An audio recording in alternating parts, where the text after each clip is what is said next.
Okay, so maybe we'll make a start. I'm sure there'll be a few more people who haven't quite finished boiling their kettles yet before they join us. I'm Julie Thornton. I'm at Aberystwyth University, and I'm leading the knowledge exchange part of the Biomass Connect programme. And this afternoon's webinar is tools for the biomass trade. Obviously, anybody who's sort of biomass curious is kind of going to want to know costs and land areas and suitability and that kind of thing. And one of the major reasons for people being interested in biomass crops is interest in carbon footprints on farms. So we kind of felt it would be a nice idea to bring those two things together in the same webinar to sort of work out some of the crossover. But before we get to that, I'd just like to tell you a little bit about Biomass Connect. I'm sure most of you have been to Biomass Connect webinars before. So our main sort of gateway into the Biomass Connect project is our website, biomassconnect.org. We've got a whole bunch of information on there. So there's technical articles, there's fact sheet, there's webinars of previous webinars and stuff from our conference and that kind of thing. And this is all sort of a gateway into the Biomass Connect project as a whole, which has got 8 demonstration sites across the UK, so Northern Ireland, Scotland, Wales and England. And that's covering the whole range of biomass crops, and there's about 250,000 individual plants across those sites. So there should be a site somewhere fairly near you that you could potentially go to and have a look at biomass crops. And the sites have open days, so they will be advertised on the website.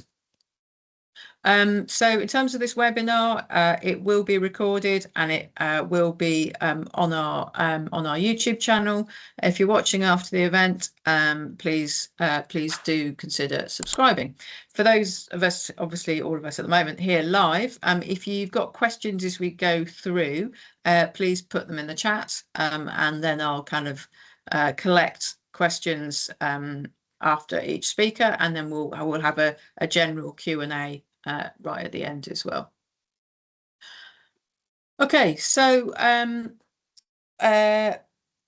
it's a complicated business deciding what biomass crop to put in, and they differ in land suitabilities and prices and end markets. And the first speaker is going to try and help us understand some of those things.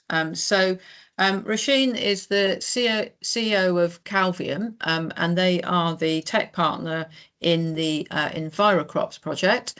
Róisín has worked across multiple sectors in terms of making apps, and Calvium, who have been developing this tool, have a pretty impressive client list. So they've done projects for Rolls-Royce, City of London, National Trust, and the Arts Council.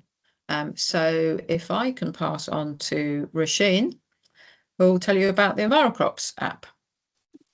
Lovely, thanks Judith. Thanks for the glowing reference of Calvium, but we wouldn't be able to achieve what we have with the Envirocrops web app without AFB, Crops for Energy, NFU Energy, working together with a number of other subcontractors as well to create the tool.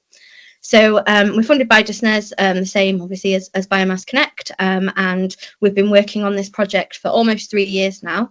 So there's been a lot of work gone into, there's been many versions, a lot of work gone into trying to get this right. But as said at the start, this is a complex business, and so we are very open to improvements and refinements and things like that. So we're very open to suggestions for new ways that we could improve, and also making sure that this is as useful to the people that need it as possible. So when you actually visit envirocrops.com, which I hope you all will after this if you haven't done so already, this is the first page that you're greeted with, so our homepage. Here we detail what the tool is actually for. So Envirocrops is a free data-driven web app to compare the suitability of biomass crops across the UK. We think our users are farmers, growers, land consultants, and policymakers, so a whole breadth of people. And what we want is to make sure that we are getting the data that is outputs from Biomass Connect and other similar projects, and making sure that data is then available to inform the people planting. Because if we don't do that, there's data there, and we need to make sure it's accessible, and it improves the number of biomass crops going in the ground. Across the top, you can see there's quite a few different features or different areas, and I'm going to go through those one by one today, and show you kind of what our tool is all about, and then there'll be some time for questions. So one of the first areas of the site are crops and resources.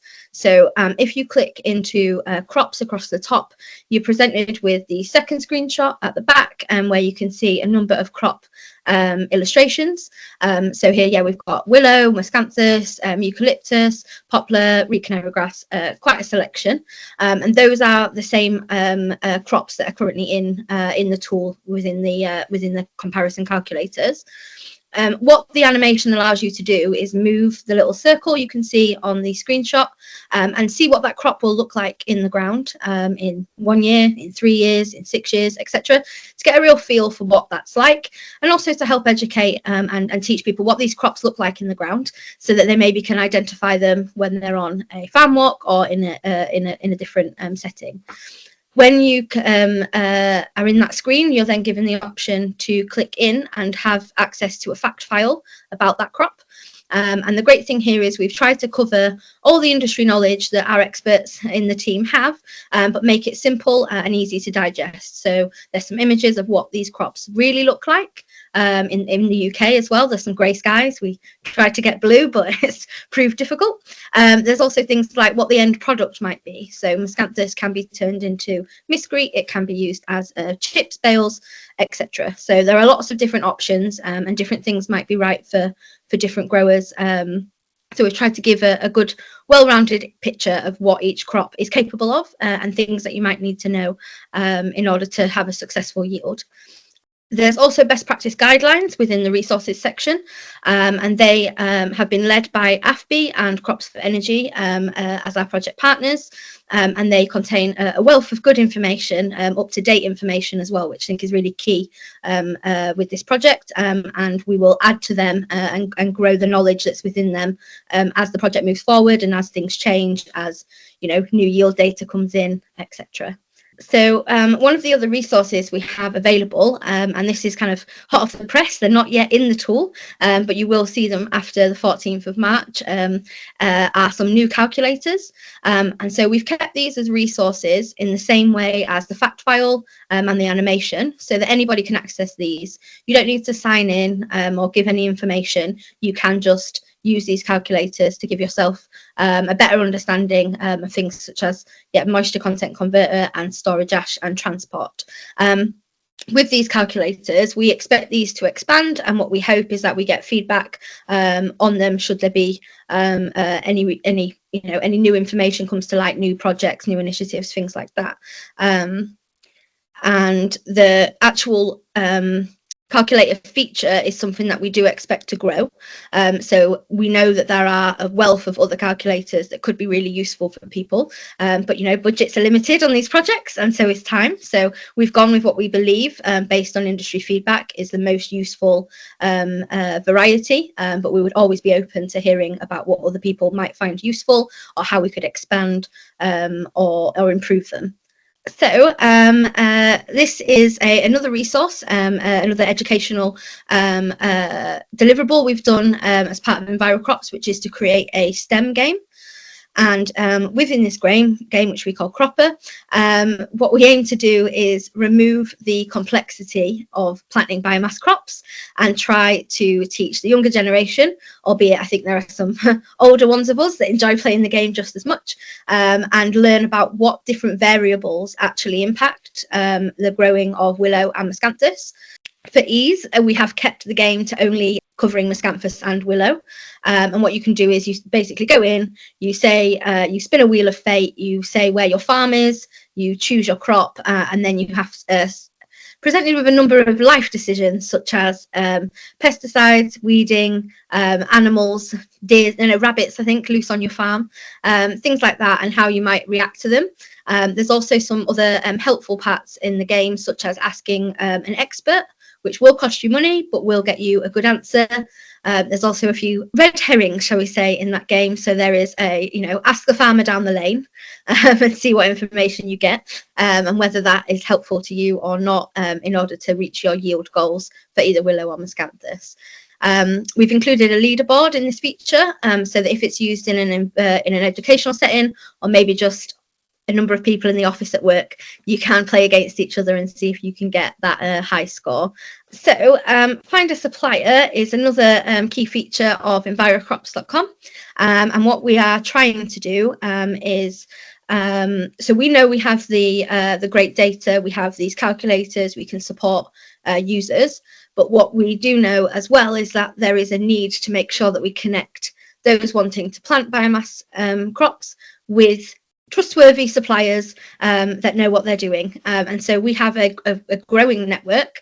We have 86, I think we're up to this morning, hot off the press. So 86 suppliers in the network, and we are growing that all the time. Our aim is to connect the whole supply chain. So although it is listed as find a supplier, it might be find a buyer, it might be find a trader.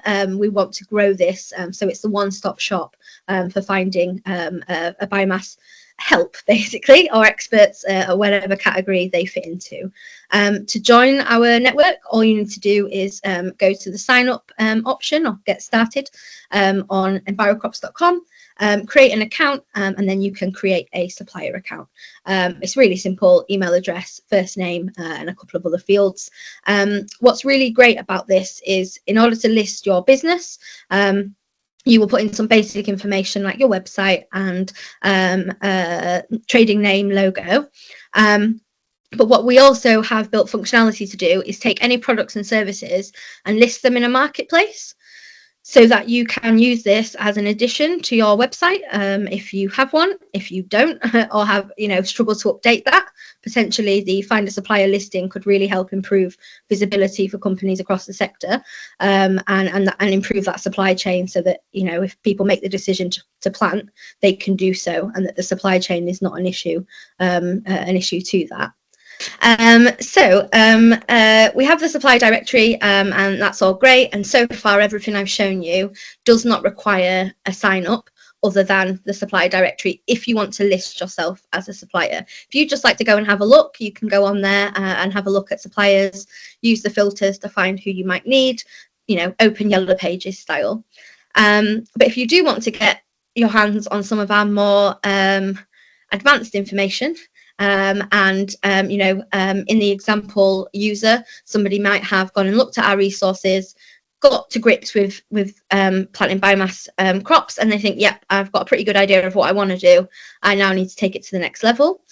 We would hope that they would hit the get started button, create an account, and then enter some key information about the land that you have, where you would like to plant miscanthus, willow, poplar, etc.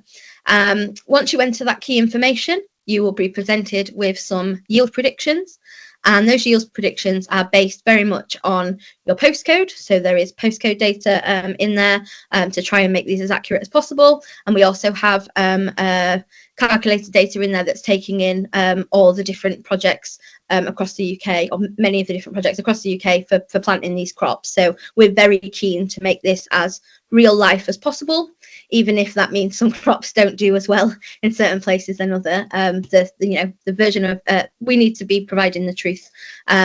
Once someone has got those yield predictions, what we hope is that they click in the app and say, yep, I'm ready to plant, and give us that information as well. So we can then monitor that user, and we can monitor what their yields will be. Now, the key thing for us is that if that user comes back and enters their yields, that will then in turn improve our predictions for everyone else. So that is the hope, that this is a community, a network for biomass, and that the calculators will continue to be improved as more crops go in the ground. So when you first sign up and want that information, you are presented with 3 key areas. So you can get predictions based on whether you are wanting to heat a property, and you can find out how much material you will need. So McCampus chips, etc. You can also say, I'm interested in potential yields. What does that look like? And then also the third option, which is more around power stations, which is probably least useful to those on this call, but it's still a very important thing, and we have that data. So they're the three key options you can choose. Based on the options that you choose, if we're looking at comparing crops in that middle option, so what will your yields be based on your location, the land you have, you will get a screen that looks like this, which allows you to compare the crops. Now, if you've already done your homework in resources, you might find that you already know which crops you want to look at, and it might be down to 2 or 3. So you can use the filter option there and only look at those that you want to. I think the list is about 11 at the moment. So you do get quite a lot of information if you're looking at everything. But as we said, we have the data there, so it's up to the user how much they want to consider.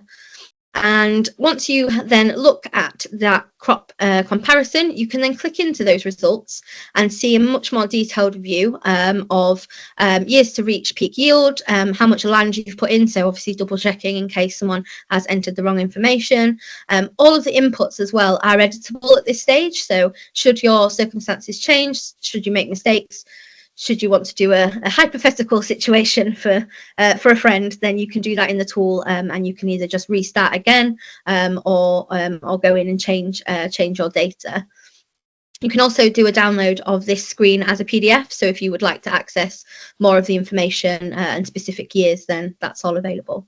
So in keeping with the theme of being on the webinar today with Lizzy from Farm Carbon Toolkit, I wanted to talk a little bit about our partnership together. So an additional calculator, similar to the moisture content that I spoke about earlier on, we have a partnership with Farm Carbon Toolkit to give the users some information around comparing the carbon footprint of what their land might have been or is today, and then also what the impact on the carbon footprint might be if they select miscanthus or willow, for example. And we've kept this as a free resource. What we hope is that some users will get a good indication from this, and that will help them make decisions moving forward, but also an encouragement that if you need a full farm carbon analysis and report, then we very much support the work Farm Carbon Toolkit are doing, and we're very keen to explore future partnerships as well with other companies who might be able to help this whole sector and grow and get the right information instead of things being siloed everywhere, which makes it much more complicated. Fab. So what's next for us? So we are working with CHC x3, which is a 4-year multi-partner project led by NIAB. And as part of that project, we're working with Farm Carbon Toolkit as well. So our partnership continues for the next couple of years under that. I'm very excited as this is the first sort of month that Envirocrops are getting involved. So it's all systems go. We also have the SUNY. So again, this is a hot off the press update. So we have another partnership coming in with the US Department for Energy, Bioenergy and Technologies. So many acronyms. What we hope to do there is create a new version of Envirocrops that's for the willow market only, to help support the sustainable aviation fuel experiments and market that's growing currently in the US. We will be creating a cropper version, so a new resource that only covers willow, and we will also kind of carve off a version of Envirocrops that is specifically for that US SAF market. We do hope in the future that we can explore future projects like that, so that we have some projects that might feed in, like CHC x3, and improve our tool, and then some other projects that might benefit from our technology and the way we've created the tool, but actually they have a slightly different view or a more specific view. I think that might be the last slide. Fantastic, thanks for that. That was really clear. I've certainly learnt a lot from that. Please put questions in the chat. I think maybe people are too busy playing cropper. Maybe we should be running a cropper competition during the webinar. But anyway, we've missed that opportunity. So just wanted to ask. Obviously, all of these calculations are really obviously only as good as the data that goes into them. Can you give us an indication of who provided data? You know, are these commercial field yields or all these from plots? And, you know, presumably the data is a bit patchy for certain crops. What's the sort of how confident could somebody be in some of the numbers that come out of this? Yeah, so a couple of things to unpick there. So in terms of, do we know more about some crops than others? Yes, we do. And that is just a matter of fact from, you know, ask any expert in this field and they will also agree with that. Where we have more data, then that is more accurate. And at the moment, willow and miscanthus are the champions. We have more data on those crops. For how we've collated the overall data, what we have in our team is a number of experts and consultants in the field. So what we have been doing is using our experts and their network to make sure that the calculators that are built are using the most accurate data possible. Because we are speaking with and working with these consultants, anyone who wants to get this information ready to plant would be going to a consultant anyway, as at the moment that's the only other route to going and putting these in the ground. So what we believe we have the expert information, and that is what we have taken here. So instead of, you know, if this industry grows, we have just a few consultants in the UK. Instead, we have this tool to help bolster that and to keep growing. So yeah, that's how we're navigating the data. Yeah, no, I think that's really nice. There's a real sort of incentive for people to keep adding to the tool in order to make it better. So sort of related question then. So you've got calculators in there. I think it was moisture content and ash, was it? What's the scope to include more calculators in the tool? Yep. So our project and funding officially ends in March this year. But we do have the other projects coming on. There isn't currently scope to create new calculators within those two projects. However, that may change. Unlikely for SUNY, but potentially for CHD Time 3, depending on what that project finds out. You know, R&D, we don't know what's coming, but we'll be very willing to explore new calculators or new options. The calculators feature is quite new, and that's why some of them, like the moisture and ash and transport, are only going live on the 14th of March. So this has been one of those things where we get so far into the project and go, we've just come up with a great idea, let's see what we can do. So that's why we're at that point with the calculators, but we are very keen to add more. It's a bit of an expertise area, I think, for both our technical team in terms of the crops and also our technical team in terms of development. That's great, thank you. Yeah. So question from the chat. What do you think the potential is for sort of worldwide uptake of this and success of this kind of tool? I think I'm hopeful. At the end of the day, there are goals across the world that people need to meet, and there are some countries and areas that are getting on with it better than others. And I think if there are incentives available in the UK at least from the government, then this is very likely to take off. If that at the moment, I don't know if just planting biomass crops is enough. But there are net zero goals and there are lots of pressures across the UK and across the world for climate improvement and all of that. So I think it really does depend on the backing that the tool gets and also what happens industry wide. I don't think this is a tool that can save everything and save everyone, but should that appetite be there to start exploring the biomass crops, the tool is ready to go. That's brilliant. Thank you very much. Okay, so I think it's almost past, so we'll move on. before we go on to our next speaker, just wanted to highlight a few of our web resources. So just recently we've put up a case study booklet on feeding zoo animals on short rotation coppice willow. A bit of a niche thing, but you know it is a potential market. There's a whole bunch of industry reports, and the news part of the website is regularly updated.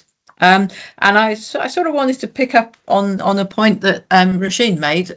So the Biomass Connect project funding period also comes to an end at the end of March, but we've been very lucky to secure some funding to continue until the end of the year. So we will be continuing to operate. So the Biomass Connect website will continue as usual, and we'll have a few webinars. The news section will get updated, so it will still be the place to go for biomass related resource, and we're actively seeking funding to continue beyond that, because judging by our sort of our web traffic and stats, there's a clear need for it.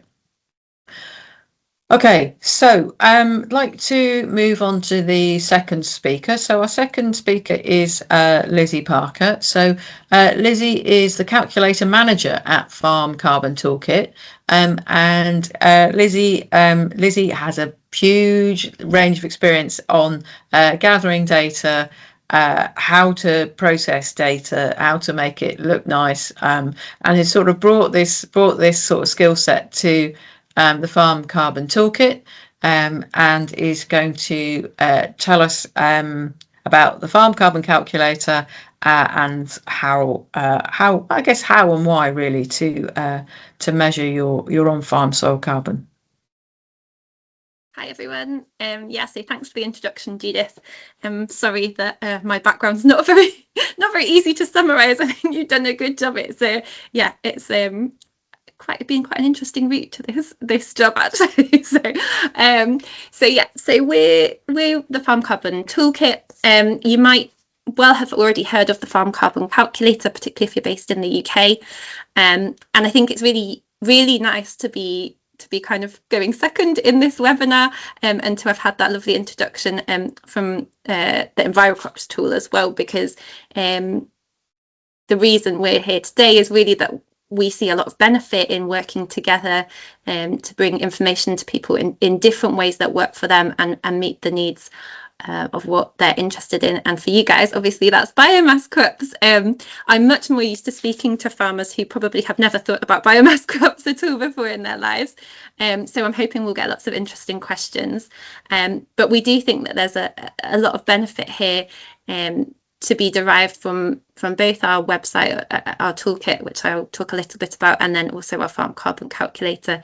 And happy to answer any questions that you might have about carbon footprinting on farms, and indeed carbon sequestration as well. So who are we? Why do we exist? We're in a slightly different position from Calvium, in that we are not officially part of the Biomass Connect project, but we have been working together for the past year or so. So Farm Carbon Toolkit itself is a community interest company. So we're a not-for-profit who were started by farmers about 15 years ago, who had come together, a small group of farmers who wanted to find out more about reducing their own environmental footprints, how to farm with nature better, but were struggling to find the resources they needed or to understand the information that was available on carbon footprinting in a way that applied to farms. Carbon footprinting a farm is not the same as carbon footprinting, say, a factory. There are a lot more biological processes at play that contribute to greenhouse gas emissions that need converting into that carbon dioxide equivalent that we talk about as the metric for greenhouse gas emissions. So over the past 15 years or so, the organisation's grown, and that has been much more rapid in the past few years, as we've seen increasing interest both from farmers and from the rest of the supply chain, government, banks, and basically the rest of society who are waking up to the fact that actually farms occupy a really unique position amidst the global challenges that we're facing.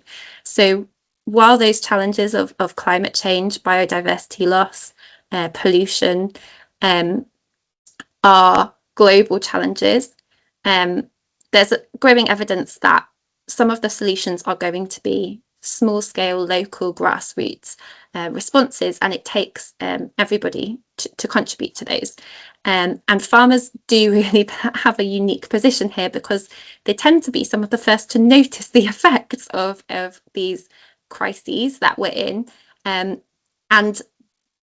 they also occupy a position whereby they can do something about it. So access to land is going to be one of the really important things for us in mitigating and adapting to climate change. And so farmers really need to be equipped with how to deal with what can feel like quite a scary problem. So we are still run by farmers. We still have a board of directors made up of farmers, and many of our staff are farmers. So we really spend most of our time looking at things from the farmer's point of view. But we do increasingly work across the supply chain and also with large landowners and estates to make sure that the action that individual farmers are taking is part of a bigger picture and can add up to much more than one farm at a time. So we're also very clear, I think it's safe to say, that being able to reduce carbon emissions and cope with climate change is not going to mean that farmers stop producing food, fibre and other products that society needs. And that's particularly important as society needs to rely on more potentially natural capital solutions. So there's a lot being asked of farmers at the moment. And one of the reasons we're really interested in working with Biomass Connect is part of our business model is providing advice through our team of farm carbon and soils advisors on farm every day, down the dirt track and around the kitchen table. And we always are keen to understand kind of what are those innovative ways that farmers are finding to deal with climate change, so adapt to climate change, but also reduce their emissions and potentially boost the carbon that they're sequestering and removing from the atmosphere into their woody biomass and soils. And so obviously with the nature of biomass crops typically being perennial, woody crops, there's a lot of interest in this area, and we are really relishing the connection through the CHC times 3 project and our work with Envirocrops in being able to access that information and bring it direct to farmers through our advisory team. So I've touched on it to an extent, but for a lot of farmers, the day-to-day takes over. So for them, or it might be for you guys on the webinar, depending who's watching, what are the reasons to manage carbon on farm? Why are we focused on carbon? Why are we not talking about just biodiversity or nitrogen balance or any of these other things? So one reason is that for a lot of farms, the supply chain or their government are demanding that they take a look at this, and that is partly driven by net zero targets. Ultimately, we are in a climate crisis, and we can estimate carbon emissions or greenhouse gas emissions converted into this carbon dioxide equivalent metric. And so, you know, that's a big driver for a lot of people, and it will vary by where you're based. So some of the developed nations have different rules to each other or encouragements, incentive schemes around how you should be doing it. But broadly, they're all moving towards a point where they are asking farmers to undertake a carbon report, assessment, audit. Everyone has different names for it, but that does seem to be the direction of travel.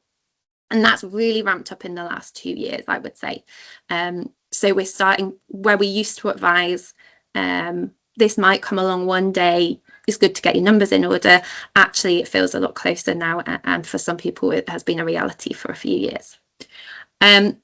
Changes in subsidies, it's starting to make financial sense to undertake a regular carbon audit to measure your soil organic carbon on farm. Again, in some places making more sense. So in Scotland, there's a little bit more clarity about what the plan is for that with the whole farm plan. It's still not super clear in some other parts of the country, and I'm sure in other parts of the world as well. If you're tuning in for interest from other parts of the world, there will be different requirements. We look at this from the point of view of a whole farm carbon footprint and getting a sense of having data to drive your decision making. So just as you would do your financial accounts to understand whether any changes you're making are driving a profit or causing you any sort of debt.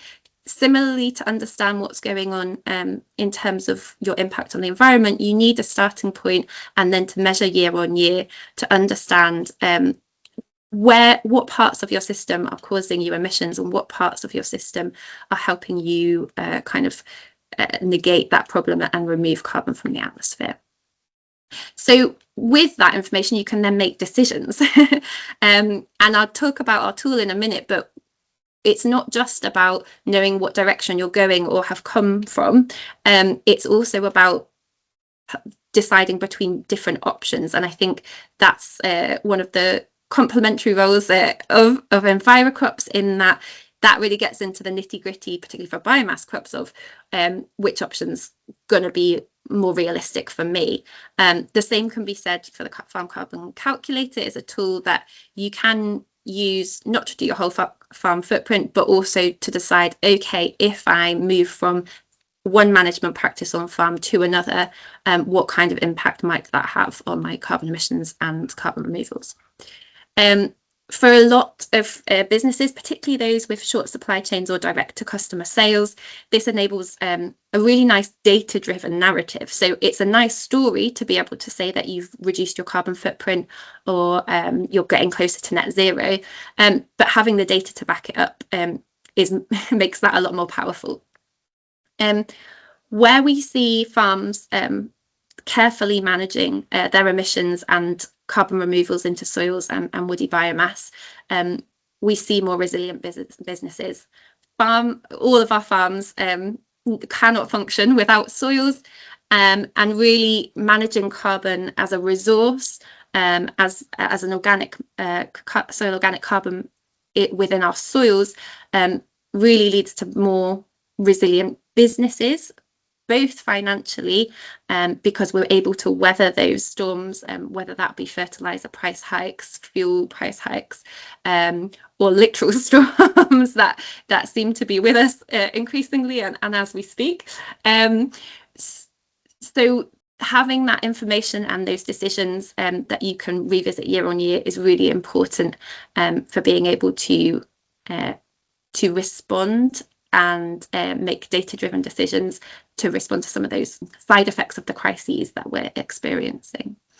And then, from farms are businesses, we are in a competitive environment, and where you can demonstrate that what you're doing is having a really positive impact on your environment, or at least minimizing the impact on the environment for the quality food that you produce, that can be a massive market advantage. And I'm still talking about food. I know we're here to talk about biomass, but the majority of farms that we've spoken to who are growing biomass crops are not doing so in isolation. I think maybe we'd call them a plantation if that were the case. But typically we're seeing this, and what we're hearing from our farmers is this is of interest because it can complement other aspects of their farming business. It can act as maybe as a diversification, or maybe as a buffer to other areas or other enterprises on farm. So I've been talking in quite general terms, but now I'll speak about the tool. We've run the farm carbon calculator for the past nearly 15 years, just under. It's an online cloud-based tool, so you can log on and create an account. It's completely free. You just need an email address, but we don't ask you for any more detail than that. And you can have a play, do whatever you like with it, make a testing report, compare different types of fuels, compare growing different types of crops, and use it for that purpose. Or when you log in, you can create a report and do your full carbon footprint, and use that in whichever way you need. So it might be with customers to pass on along the supply chain. It might be for government reporting if that's necessary for you. It might be to compare with your neighbour in your cluster group, and it might be to go into that voluntary carbon market. What we would recommend is always doing your footprint on for the whole farm on a 12-month basis. So looking at everything the farm used or produced during that 12-month period. And the good news is that we include both emissions in line with the in line with the GHG protocol agricultural guidance, and we also include carbon removals into soils and woody biomass. So you can get a picture of both what your farm's emitting, but also what it's potentially removing from the atmosphere as well. And the difference between those two things is how essentially your carbon balance. And when your carbon balance is at 0, that's when you're at net 0. So sometimes that can be unclear for farms. And so we like to kind of highlight it. But broadly, once you've got that number, you need to keep getting that number year on year, so you can track your direction of change and test out if any of your management changes might be making a difference. So where Róisín was explaining about the carbon comparisons in Envirocrops calculator, those we've prepared those, and I'll talk about them in a minute, but those are based on a per hectare basis, so that you can scale that up for however much area of biomass crops you might be intending to plant. But what really matters is making sure that you then put that in the context of the rest of your farm, because particularly if you have livestock in the system, it's all connected. And so having that whole farm picture is really important for tracking change over time. Sorry, I should probably do all the stuff about how many users we've got, but you can read the slides, guys. So next slide, please. So I think I've summarized this already, but we really strongly recommend this measure to manage approach. So measure or estimate, we should probably say, but in terms of soils, measure. So if you are interested in the voluntary carbon market, if you are interested in selling carbon from your system, there's a few rules that you need to remember. Firstly, for the voluntary carbon market, your carbon that you're selling must be over and above what you already have needed to remove in order to get your carbon balance to 0. So if you on farm have emissions that outweigh the amount of carbon you remove, you cannot sell that carbon. So you need to know what your emissions are before you can even think about removals. If you are already at net 0 or beyond, so if you have a negative carbon balance, so you're removing more than you emit, you can start thinking about selling carbon from that system if you want to. We recommend people to read agreements really carefully, and what's really important is that carbon should be additional. So you won't be able to sell carbon that you've already removed from the atmosphere, but you might be able to enter into a scheme whereby taking a certain action like planting a biomass crop might enable you to evidence that over time you have removed more carbon, and that carbon might be eligible to be sold. I would always recommend getting more advice and getting tailored advice on that, particularly legal advice, once you have an agreement or a contract in place, because the other part of the kind of rules around that carbon being sold is that once you sell it, you can't use it to offset your own emissions. So if you're trying to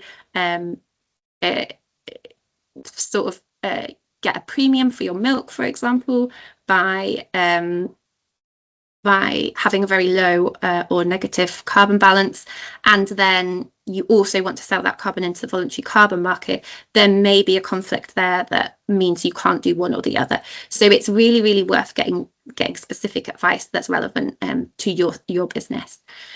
That's why we need to measure now, and we need to do soil sampling if we're interested in removals into soils. So whilst on our tool, and I can speak around this a bit if we like in the conversation afterwards, whilst on the tool you will be able to model carbon sequestration into soils through things like the countryside stewardship schemes. To be able to qualify for the voluntary carbon market, for those to be carbon removals, you do need to have done soil sampling at least 5 years apart, ideally, at the same spot, basically. So you need that record over time of what's going on in your soils to be able to evidence those carbon removals into soils. Into hedgerows and trees, there's a slightly different set of rules, and that's because there are UK carbon codes related to woodlands where that can be estimated from what you've got above ground. Set yourself a target and set yourself interim targets. So it's all very good saying I'm going to reduce my emissions by 50% by 2050, but that's quite a long way away, and it's quite a big reduction. Much better to say I'm going to reduce by 1% every year and achieve it and feel motivated and find new ways to do that. And if you're wondering, how do I do that? Well, biomass crops might be a really good option. So I've not got some as nice picture as this Róisín for you, but this broadly shows you what you might expect to see on the tool. So you're welcome to go and log in. Again, it's free, it's there at all times. It auto saves your progress. So if you're halfway through a carbon footprint and you need to go and find a new bit of data, it's all auto saved and it will be there when you come back. It's quite detailed, and we're quite unashamed of how detailed it is, but there's lots of user guidance on the site, lots of videos, and also we have a phone number and an email address if you need support. We have someone on the end of that during normal business hours, and we have a whole team of farm advisors who we can call on if we need to get more information or get you extra advice as well. You can take your results out of the tool at any time through a PDF download, so that will give you like a printed report that you can show to clients or customers, and if you want to compare with your neighbours. It's free for all farmers and growers, but if you are a consultant and you're hoping to use this with your clients or with other farmers or growers, we do ask you to pay for a license fee, and that's to help us continue to develop the tool into the future. But we do also offer training for professionals to help you to do that. So one thing I draw your attention to is that when you've created a report, you can create a scenario report, and that allows you to make changes to that report and then compare them back to the original. So this might be things like, if I change the head of cattle on my farm, what impact will that have on my footprint? If I reduce my fuel usage, what impact would that have on my footprint, etc. But what is interesting for us is on the next slide, we've done a little bit of that for you in terms of of the biomass crop. So we've had a little look and put together a detailed report for the CHCX3 project that has also gone into be used behind the scenes, as Róisín showed you on Envirocrops, so that you can simply select between what your land is under now, and how much of that land you've got, and then what the potential emissions reduction would be if you switched that to a biomass crop. And you can see along the bottom of that graph there, the ones we've included are miscanthus, switchgrass, reed canary grass, short rotation coppice willow, and short rotation coppice poplar. And we've taken a selection of scenarios for grasslands, and also behind the Envirocrops tool there's also various arable options. I didn't want to put everything on today because I didn't think we'd have time, and I think that's proving to be the case. So you can see on the y-axis of this graph on the left hand side, this is in tons of carbon dioxide per hectare per 20 years. So what we've done is modelled this for we've modelled a farm scenario based on RB 209 and the John Nix Pocket book to be fairly realistic. It's never going to match anyone's exact farm because everybody's farm is different, but these give some indicative comparisons between the emissions that will be expected from, in blue, livestock, so that's enteric methane and nitrous oxide and methane from manures. Then you've got, in some cases, crops where they're being grown, and that's from the residues being reincorporated into the soil. You've got fertilizer emissions, including the emissions associated with the production of the fertilizer and application of the fertilizer. And then sprays is always very, very tiny, but that's crop protection products. And then fuels to effectively apply the fertilizers in the most part, but also harvest any crops. So you can see that for all of the modelled grassland to biomass crop transitions, these represent an emissions saving, and this has not at all included any carbon removals into soils or woody biomass. So this is just looking at what the emissions will be from animals being on the land and products being applied. And we can see that even if we discount the actual livestock emissions, there's still quite a big difference there. What we're really interested to do through the CHC ×3 project is to look at the real world interaction between the carbon removals that we see in those two systems, because we know that obviously in those livestock systems there's a lot of manure going into the soil that does impact the functioning of that soil. So this isn't the whole picture, but from a farmer's point of view, this is important, because that is, if you can find some small areas of land on your farm that would be suitable for some of these biomass crops, that could really help to reduce the carbon footprint of those areas, particularly if they're already not your most productive pockets of land. If anyone wants to know more about this, we are going to be publishing this on our website, including all of the assumptions, so you can see how it's been calculated, and obviously it will be available through the Envirocrops tool as well. Great, so please do get in contact after today if you'd like to know more. I've obviously spoken about biomass crops specifically, but there's lots of information on our website if you're interested more widely in the farm carbon calculator. And yeah, we're hoping that there'll be lots more to tell as we continue the kind of collaboration through Biomass Connect. That's brilliant. Thank you, Lizzy. I just wanted to ask then, is there some kind of idiot proofing in there? Like if I was to put in a really silly value, would there be some sort of like, oh, this is, have you got a decimal point in the wrong place? Or I just kind of like, I guess what I'm getting at is like, I'm really interested in the way a farmer could go on a journey of learning about how to improve their farm by changing approaches. But if you're trying to use it as a learning tool, will it tell you if you're being an idiot, like I probably would be? So no is the simple answer for most things, because what we see is this being used. So we already see it being used by everything from somebody, for example, crofting in the Highlands, who may have some, like in the tens of cattle, or even fewer. You can use it for small holdings, allotments, any scale of market garden, for example, all the way through to 1,000 head of dairy cattle. We've had people using it on ranches in America in excess of that as well. And so one of the challenges that we do have is validating people's footprints for them. And so what we do is we still do a human validation of that. So if you are interested in a validation, we do ask people to pay for that one as well, but it does mean that you get an experienced farm advisor looking across that and asking detailed questions, basically. We also, in a less formal version of that, we have someone on the end of the phone. So if you're getting wild numbers, you can phone up and say, I don't know how I've got here, can you explain?